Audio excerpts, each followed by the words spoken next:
Vous allez frapper à une porte. Le premier...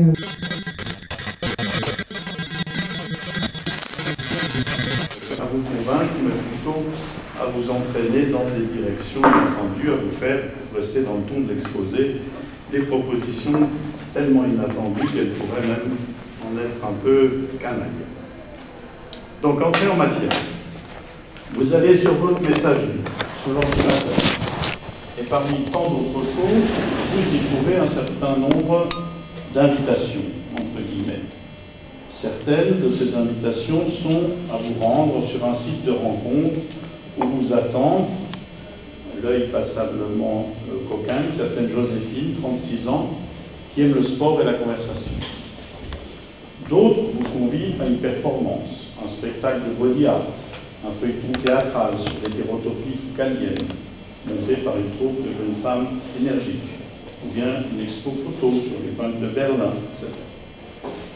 Et vous vous y perdez un petit peu entre les unes et les autres. Car dans tous les cas, le dispositif en place, c'est un racolage actif, bien, chérie, etc. Ça sera bien, ça sera très bien même, au-delà de vos espérances. Vous y perdez un peu parce que tout ça, c'est des histoires de corps qui se présentent sous leur meilleur jour et qui, d'une façon ou d'une autre, tentent de vous séduire, qui s'annoncent, qui se montrent, parce qu'en fin de compte, évidemment, ils ont quelque chose à vous vendre. Quelques jours plus tard, il se trouve que c'est la journée porte ouverte des ateliers d'artistes, à Montreuil, ou bien dans le 20e arrondissement, à Paris. Et comme dirait Foucault, on n'entre pas dans l'atelier d'artiste comme dans un moulin. Foucault disait ça à propos de l'hétérotopie. Ce qui tend d'ailleurs à faire de l'atelier d'artiste une hétérotopie, que Foucault n'a pas mentionné dans ses petits textes sur les espaces autres. On n'y entre pas comme dans un moulin parce qu'on doit généralement commencer par pousser quelques portes, par soulever quelques tentures assez lourdes pour protéger du froid et du reste, et ceci pour accéder à un premier espace dans lequel vous êtes accueilli par le maître des lieux, à moins qu'il ne s'agisse d'une maîtresse, qui vous propose un rafraîchissement ou quelques sucreries. Et ceci avant d'entrer dans le vif du sujet, qui est l'examen des œuvres suivi de l'éventuelle acquisition de l'une d'entre elles. Ce dispositif, à peu près toujours le même, et vous l'avez bien entendu reconnu, c'est celui de la maison close, de jadis, c'est-à-dire celui d'avant la loi Marc-Richard, qui met les prostituées à la rue. La mère Macrel vous reçoit dans une sorte d'antichambre, vous prend votre canne et votre chapeau, vous propose de champagne, avant de faire défiler devant vous les filles disponibles. Dans les deux cas, le bon accueil qui vous est fait est à mettre en relation avec l'espérance que vous allez vous porter acheteur. Acheteur d'un corps, acheteur d'un tableau, d'une photo, d'une sculpture, et dans tous les cas, pour vous offrir un plaisir, petit ou grand. Le jeu avec le geste prostitutionnel est entré depuis quelque temps déjà dans les circuits de l'art contemporain.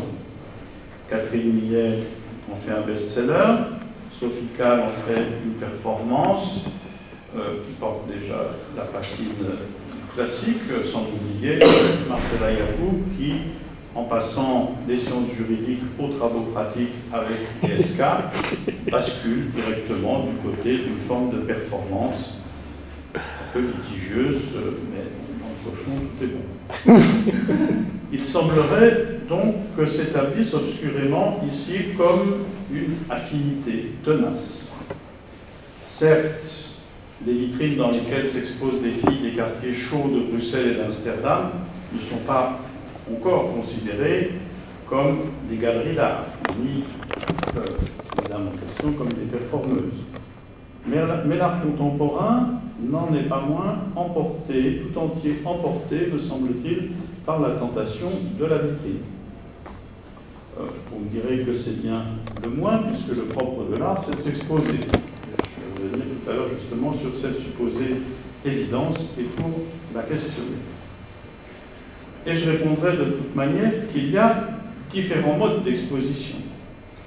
Ce qui caractérise en propre l'art contemporain, c'est qu'il ne se contente pas de s'exposer, mais qu'il est sans cesse en quête de public, c'est-à-dire perpétuellement traversé par la tentation du racolage. Il va chercher le public partout où celui-ci est censé être, à domicile, donc via Internet, dans les écoles. Il le recrute par tous les biais publicitaires possibles et imaginables, et il est supporté dans cette quête insatiable par toutes sortes d'autorités et de puissances, par l'État, par les mécènes, par les entreprises privées qui le subventionnent et mettent à sa disposition toutes sortes de lieux de plaisir esthétique. Le déplacement du geste de s'exposer à celui d'aller tirer le public par la manche, en lui susurrant à l'oreille toutes sortes de promesses, plus ou moins fallacieuses. Ce déplacement a des conséquences décisives. Il va falloir, dans cette configuration, que l'artiste anticipe sur le désir supposé du public, ceci de façon à tenter de le combler. Il va falloir que la satisfaction du public, lequel est appelé à valider l'offre ou à la rejeter, que la satisfaction du public soit inscrite dans l'horizon d'attente de l'artiste. Bref, il va falloir que d'une façon ou d'une autre, l'artiste embrasse l'époque, pour que sa quête du public ne soit pas vaine, pour que les charmes de son art soient reconnus et se vendent. Il fut un temps, c'est ce que rappelle Henri Miller, dans un essai un peu curieux sur Rimbaud, qui s'appelle « Le temps des assassins », il fut un temps où l'artiste, comme artiste maudit, bien sûr, en révolte contre la société, en état de sécession, tout ce que vous voulez, l'artiste écrivait, l'artiste créait, l'artiste publiait, l'artiste exposait même le dos tourné au public. Les gens prenaient ça dans les dents, bande de chiens.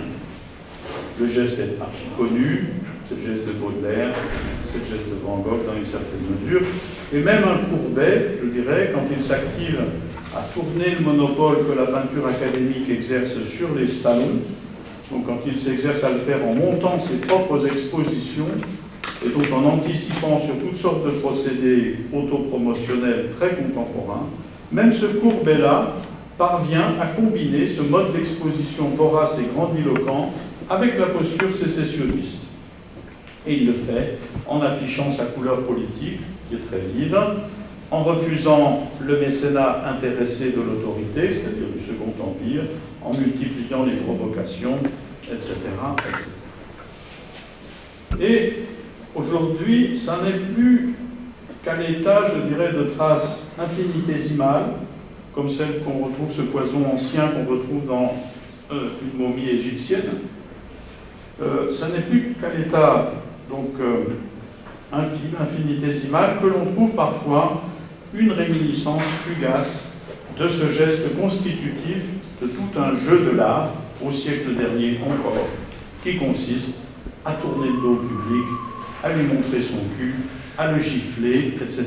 Ceci de Dada au situationniste.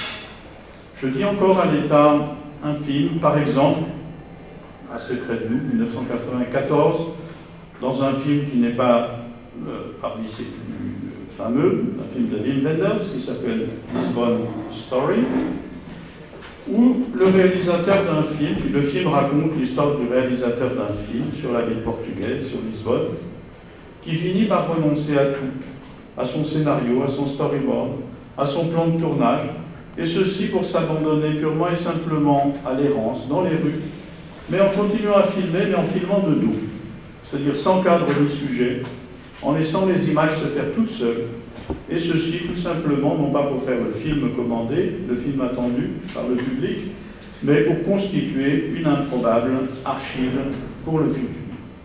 Le dos tourné, donc encore une fois, au temps, à l'époque, au public, à l'attente, etc. Aujourd'hui, l'artiste, même quand il s'efforce de placer son travail sous le signe de la subversion, de la sécession, de la résistance, de l'indignation, l'artiste fait face au public. Et mieux que cela, il cligne de l'œil dans sa direction. Il s'est littéralement retourné dans tous les sens du terme. Et dans cette nouvelle